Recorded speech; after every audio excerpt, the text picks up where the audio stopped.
All right. Hello and welcome. Good evening, everyone. We are so happy that you are here with us. My name is Catherine E. Schneider. As you may know, I am the publisher and editor in chief of the Northeast Coast Literary Journal and Press. And it's so wonderful to see so many friends and familiar names and handles in the stream. So send out some comments in there, throw some hearts up. Woo!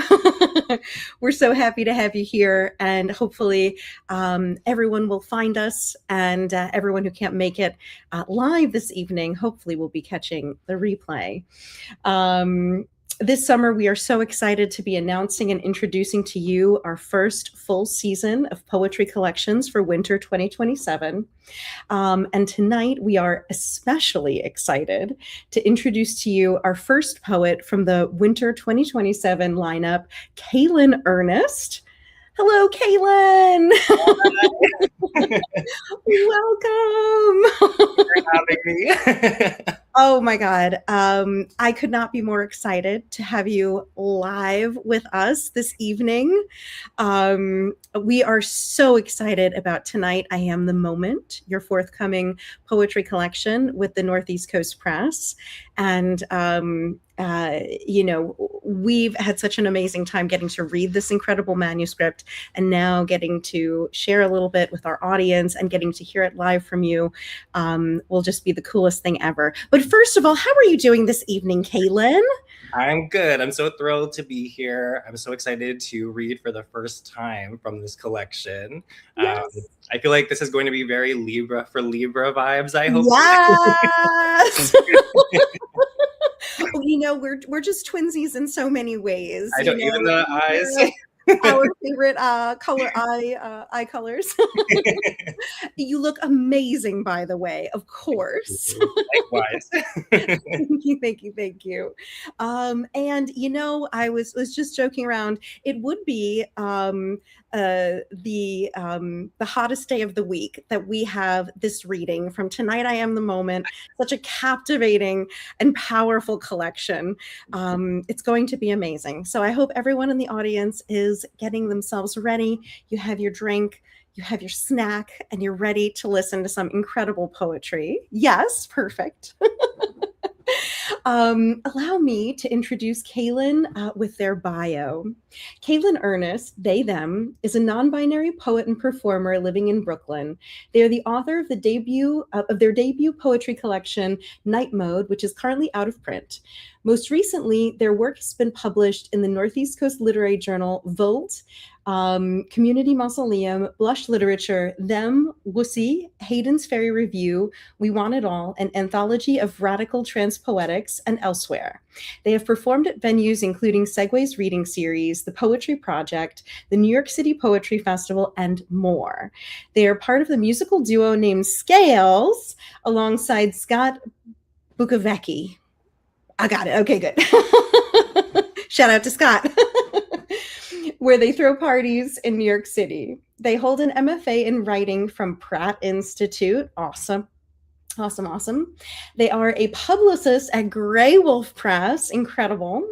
And formerly, they were the director of publicity at Nightboat Books and a bookseller at McNally Jackson's Seaport location. You can find them online at Caelan Ernest and check out their website, transputation.com.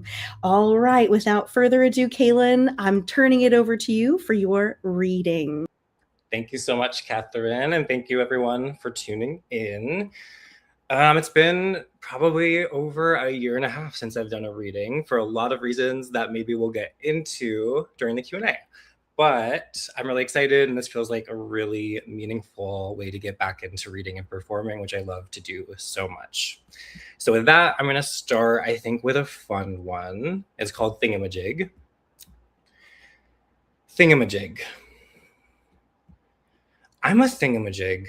I won't write any more poems. I won't exist. I'm like so dramatic. The light flickers in and in until my mouth's a swollen sun and beaming. So I write an ekphrastic portrait of a portrait. See, I'm sarcastic. Yes, I'm that bitch. I've got the attitude to match it. My mind's bent out of shape and filled with haptic images. I can be plastic. You're a vapid girl coming like an electrical storm, bright and rapid. I'll be your daddy, your big man, dom top, pushing you past your limit. Just kidding. I'm phantasmagoric. I am your rhyme scheme. I'm metaphoric. You think you have the energy to match me? I'm hot plasma. I'm in a Barbie beach cruiser performing gender and looking cuter in this cartoonish life. This is my domain. I know this because I choose it. I've positioned myself outside of the binary for years. I can no longer recognize it. That's right. I'm a thingamajig. I won't write any more poems. I won't exist. I am what I refuse to eat, after all. So the next poem that I'm going to read, it's faux titled Ego Providence, 1 a.m. If you are from Providence and you're gay and you know ego, then you know, especially from 2016. But I chose this poem because the title of the book actually emerged from it. And that's something maybe Catherine and I can talk a little bit about later too. So perk your ear up to see if you can hear the title Tonight I Am the Moment. Ego Providence, 1 a.m. I eat sticks of red licorice. I blow bubblegum until I collapse in the middle of the mosh pit. The bodies around me form a ring, the sweat on their torsos pulse as they sway in the strobe light.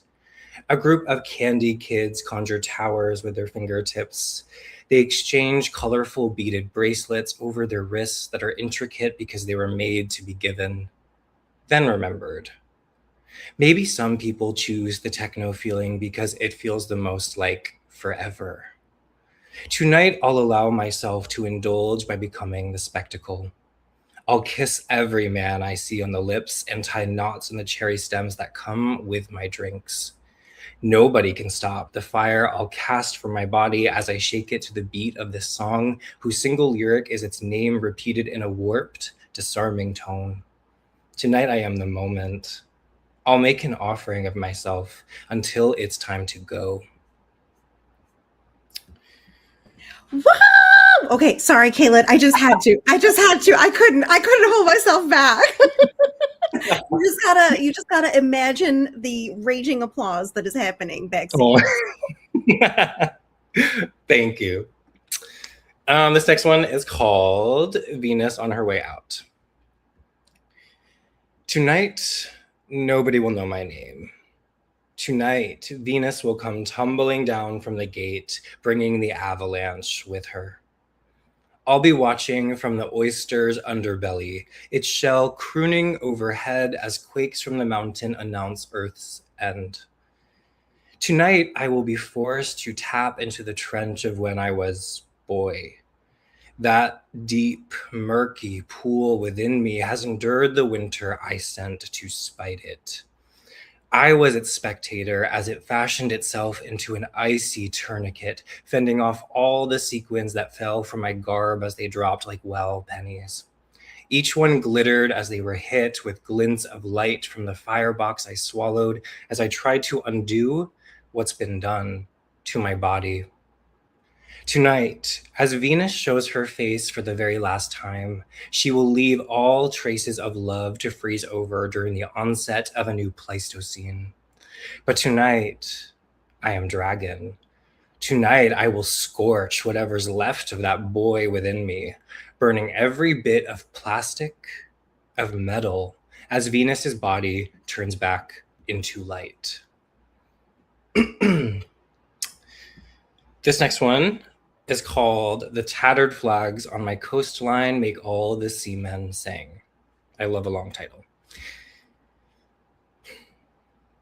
It happened in an instant, didn't it?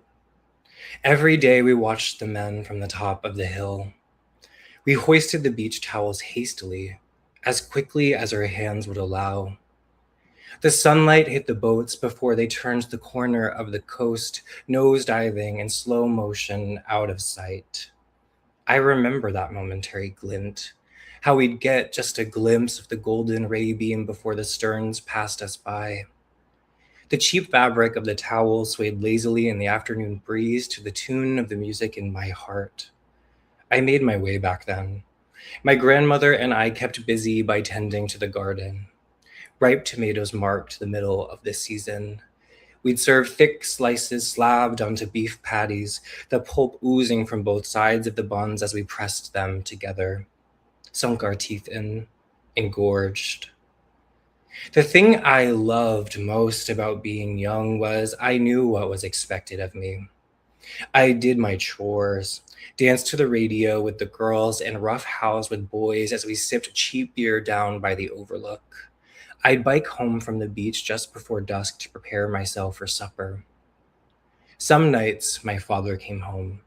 His clothes stunk of the tide. They held onto that salty stench no matter how many times we wrung them in soapy water.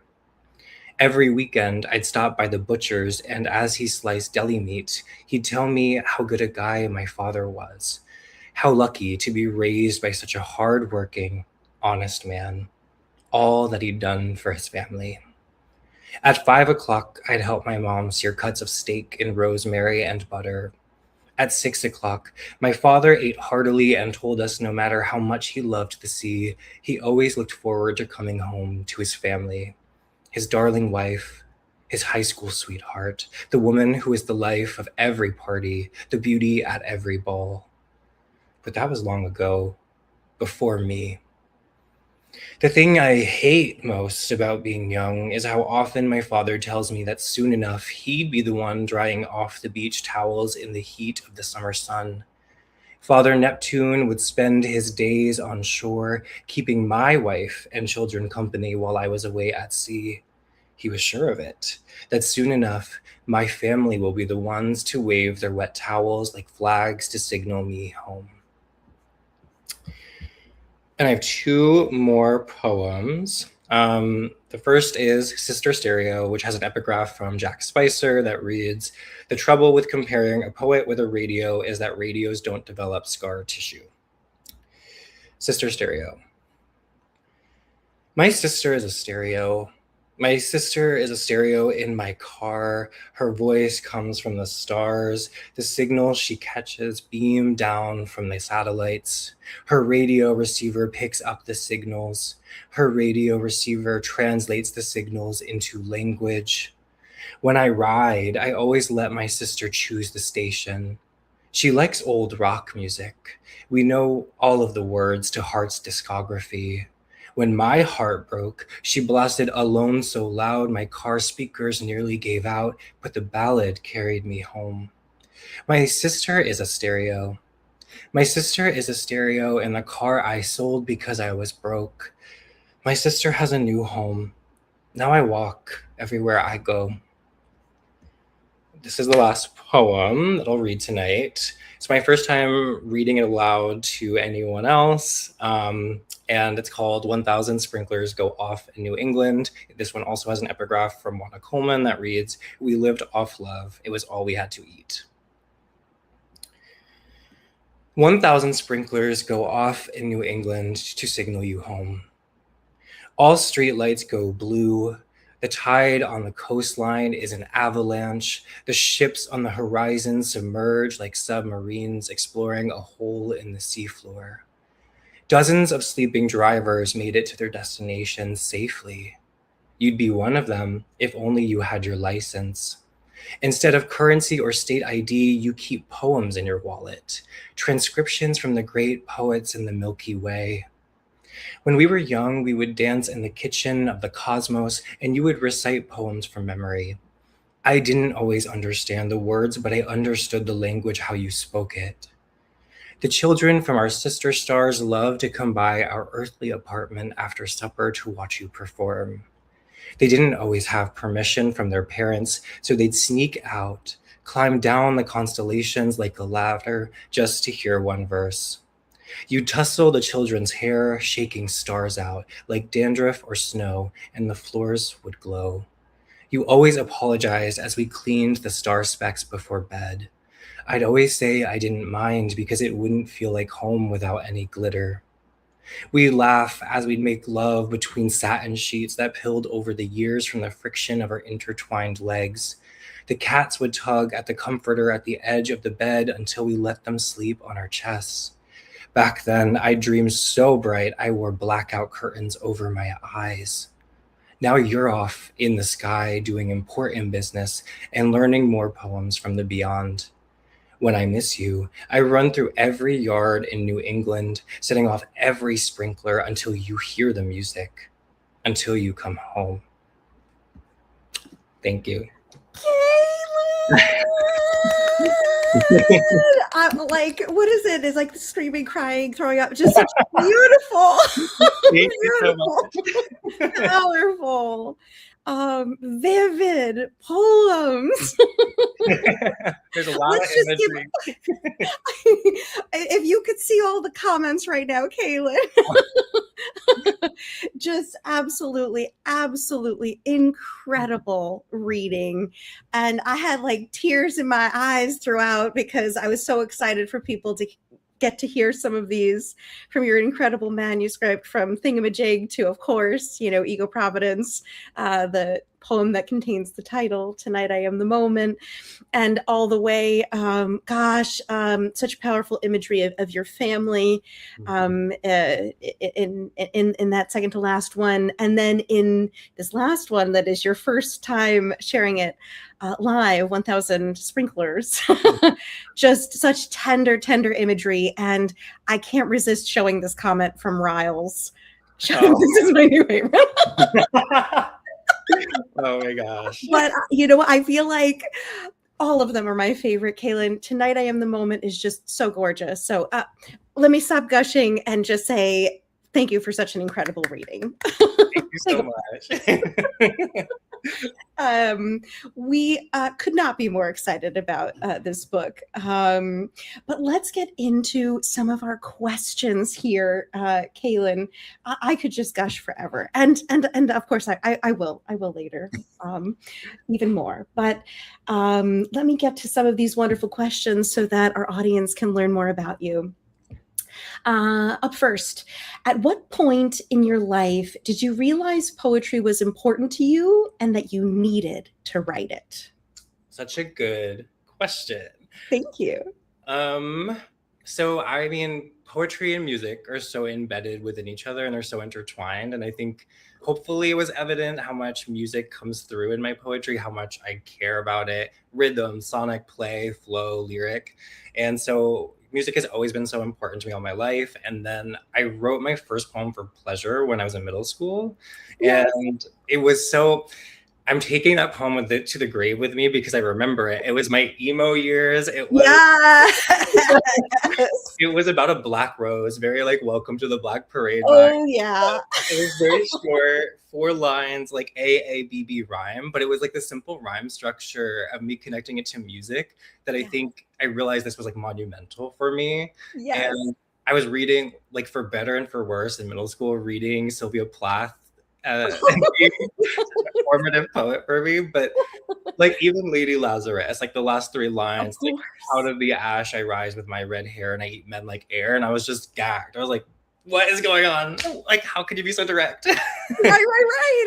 And you were riveted, and that was it. You needed to be a poet. Exactly. Oh, Caelan, amazing. And I so relate to that first middle school poem too. I have many that shall never see the light of day, but were formative, Very formative. Oh yes. Caelan, when did you realize with these poems that you didn't just have a group of amazing poems, but that you had a book? This is a really good question, and this is something I've been reflecting on going into this publication process. So you mentioned in my bio, I had another book come out, and not going too deep into that experience, it was very easy to write that book. I wrote it all when I was in grad school. It was part of my thesis. The conceit came naturally. And then my goal was to publish it, and my goal came true for better and for worse. And it was a bit of a, like, it was like kind of a traumatizing process, frankly, which is Yeah. All we can do is laugh. In part, I took a hiatus from poetry just for a little bit, but Hmm. I had had years of poems that made it into Tonight I Am the Moment. I was still writing other poems when I was in grad school that I knew wouldn't make it into the first book. And then I kept writing after. It was really affirming to continue writing after when the moment struck, when I'm writing through grief, heartbreak, death, Yes, all of the things we poets write and of navigate through. course. And then I think assembling them, like seeing them in front of me and just having a much clearer vision of what I wanted to do with them compared to my last book, which helped a lot. Yes. Yeah. No, I really know what you mean with that, especially if you have had a chance to have that experience of like the first book, and it is so exciting, and it can, depending on what your experience is, can be rough. And oh, I really empathize with you there.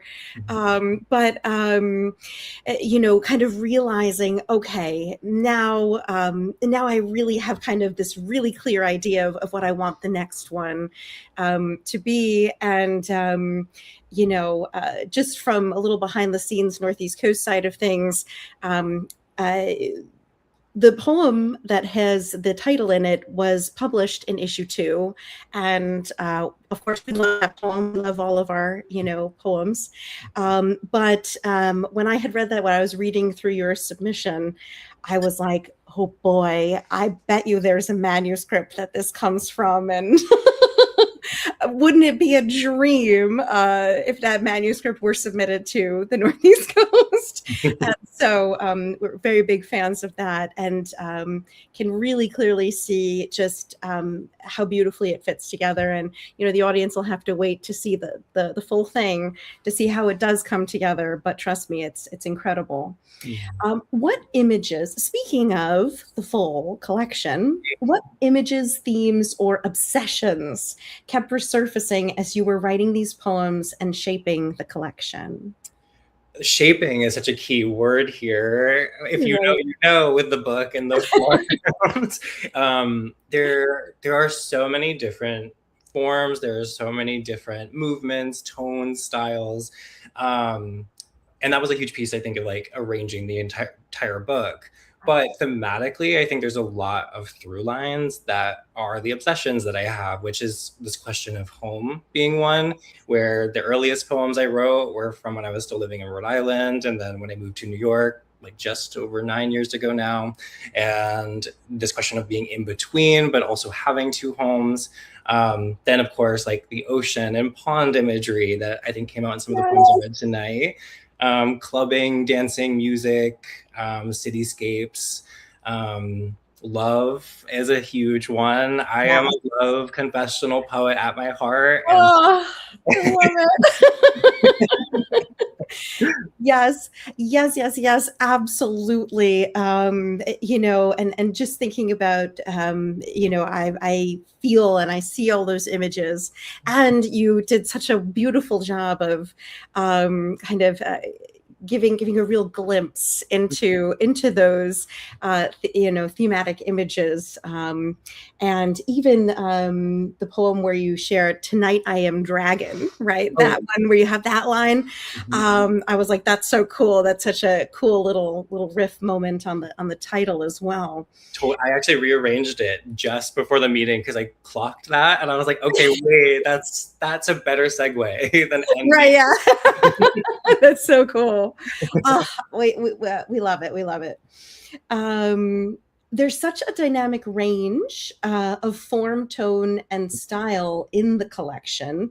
Really, you have these sections, as you mentioned, that you have shaped, that really bring out these different elements that you're playing with.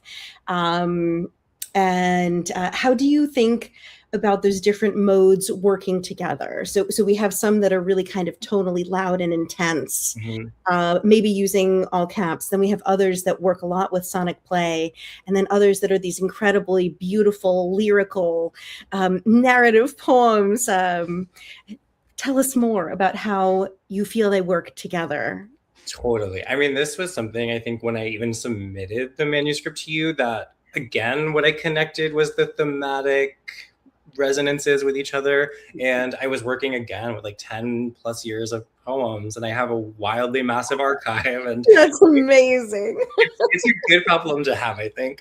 Yes, you know, as poets, kind of like don't we all have this archive that it must emerge, you know? One way or another, it must break free. Yes.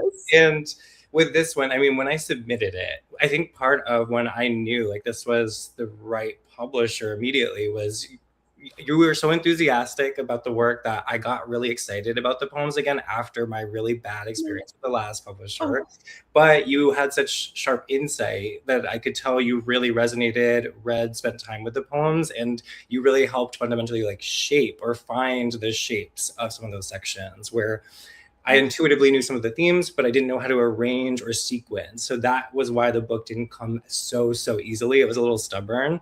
And then I think through our conversations, it really got refined. well, that is a huge honor, Caelan, because what I will continue to say is like that work was such a labor of love on this end, and I feel like the poems told me, you know, the poems told me when I was making those suggestions, I'm like, I feel like it's telling me it needs to be here, and these different modes just fit so beautifully, and they were already an incredible arc, but you know, we tweaked a few items of placement, and gosh, it really, I mean, it was singing before, and now oh, it's just incredible.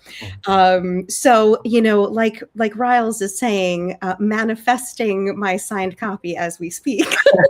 I got you. The admiration is just flowing. But Caelan, let me make sure I get to this last question here.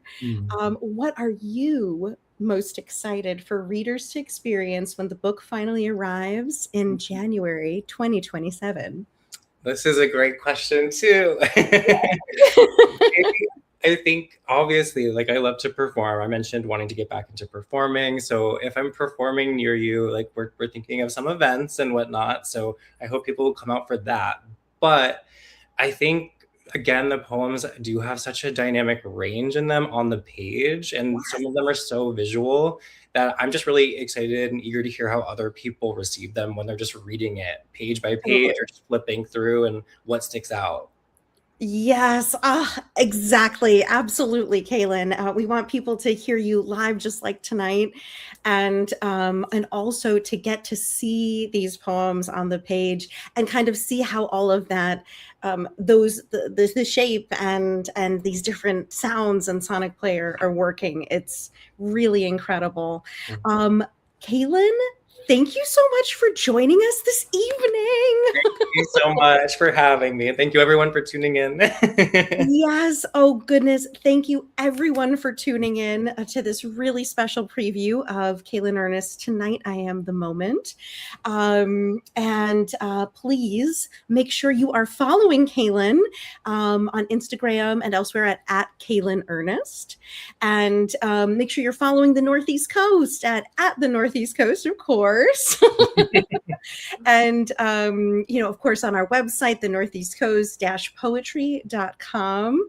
And make sure you join our mailing list so that you get all of our freshest news delivered to your inbox.